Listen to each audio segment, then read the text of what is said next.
বন্ধুরা আমার এই ডিম পরোটা বানাতে কি কি ব্যবহার করছি সবটাই তোমাদের সাথে শেয়ার করব। তাহলে বন্ধুরা আমার সাথে থাকো আর রেসিপিটা দেখতে থাকো, দুর্দান্ত একদম। বন্ধুরা আজ আমি নিয়ে চলে এসেছি তোমাদের সামনে একটা পরোটা রেসিপি। আর এই পরোটাটা 2 মিনিট হাতে থাকলেই কিন্তু বানিয়ে নিতে পারবে। তৈরি করব ডিম পরোটা। এর জন্য কিছু পরিমাণ ময়দা নিয়েছি আর এখানে নিয়েছি 2টো ডিম।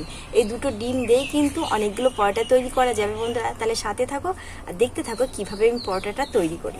পরিমাণ মতন আমি ময়দা এখানে দিয়ে দেবো। এখানে আমার 250 গ্রাম ময়দা আছে। এবার আমি জল দেব, জল দিয়ে অল্প অল্প জল দিয়ে ব্যাটারটা তৈরি করব। কোনো রকম বেলি ঝামেলা ছাড়াই কিন্তু এই পরোটাটা তৈরি হয়ে যায়। দিয়ে দেবো স্বাদ মতো লবণ, আর একটু জল দিতে হবে। খুব ভালো করে ময়দাটাকে আমি মেখে নিয়েছি। এবার মেয়েটাকে আমি রেস্টে রেখে দেবো 2 মিনিটের জন্য। এবার আমি বাকি কাজটা তৈরি করে নেব।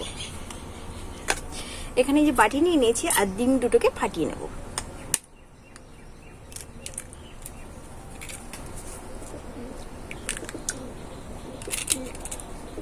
স্বাদ মতো লবণ দিয়ে দেবো, একটু পেঁয়াজ কুচি দিয়ে দেবো, লঙ্কা কুচি। খুব ভালো করে মিশিয়ে নেব। এবার আমি পাশে রেখে দেবো। এখানে আরো একটা বাটি নিয়ে নিয়েছি। এবার আমি দিয়ে দেব কিছু পরিমাণে লঙ্কা কুচি, দিয়ে দেব টমেটো কুচি, দিয়ে দেব পেঁয়াজ কুচি।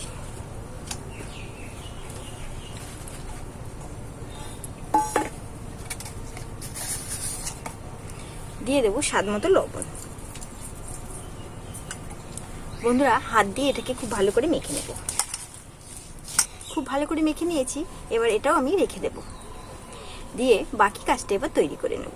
আমি কড়াই বসিয়ে দিয়েছি বন্ধুরা। কড়াইয়ের মধ্যে সামান্য একটু আমি তেল দিয়ে ব্রাশ করে দিয়েছি, সাদা তেল। আর এবার আমি ব্যাটারটা দিয়ে দেব। 1 চামচ ব্যাটার নিয়ে নেব।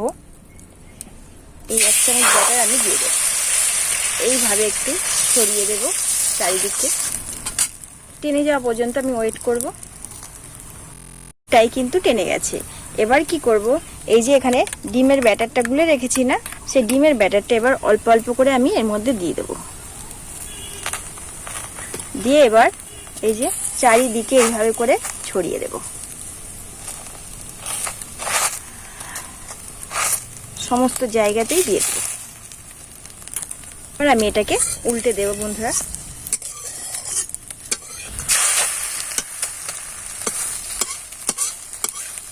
সামান্য করে একটু তেল দিয়ে দেবো।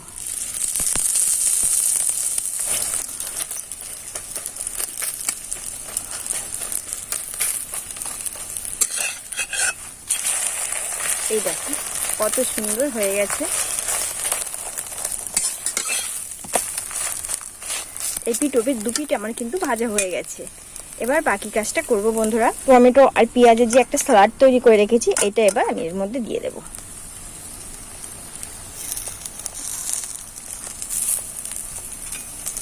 এবার কি করব, এই 2 পাশ দিয়ে এইখান দিয়ে এখানে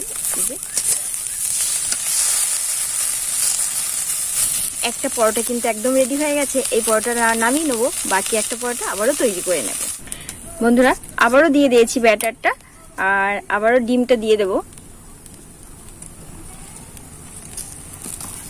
অল্প ডিমেই কিন্তু পরিবারের সবার জন্য কিন্তু ডিমের পরোটা কিন্তু তৈরি হয়ে যাবে। 2টো ডিম দিয়েই পরিবারের সবার জন্য নাস্তা তৈরি হয়ে যাবে। আর খেতেও বন্ধুরা ভীষণ ভালো লাগে।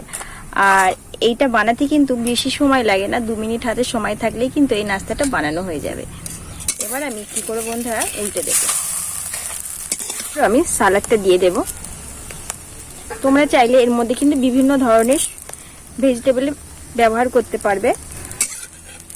এবার আমি উল্টে দেব।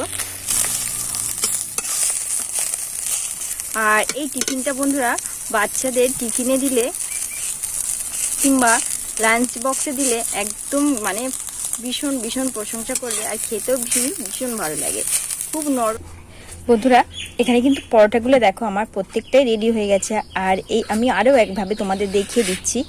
এবার এই যে এটার মধ্যে এবার আমি দিয়ে দেব এই যে স্যালাডটা, আর এইভাবে রোল করে নেব। দেখো কত সুন্দর, আর এত সুন্দর নরম না, খেতে কিন্তু দারুণ লাগে। বাচ্চা থেকে বড় সবার কিন্তু ভীষণ পরিমাণে ভালো লাগবে এই পরোটাটা খেতে বন্ধুরা, দারুণ লাগে। বন্ধুরা দেখো, দুটো ডিমে পরিবারের সবার জন্য কিন্তু একদম টিফিন তৈরি হয়ে গেছে। আর এই টিফিনটা বানাতে কিন্তু হাতে কিন্তু 2 মিনিট সময় থাকলেই কিন্তু বানানো যায়, এত সুন্দর খেতে। একবার অন্তত এইভাবে বাড়িতে বানিয়ে খাও, খেতে ভীষণ পরিমাণে ভালো লাগে।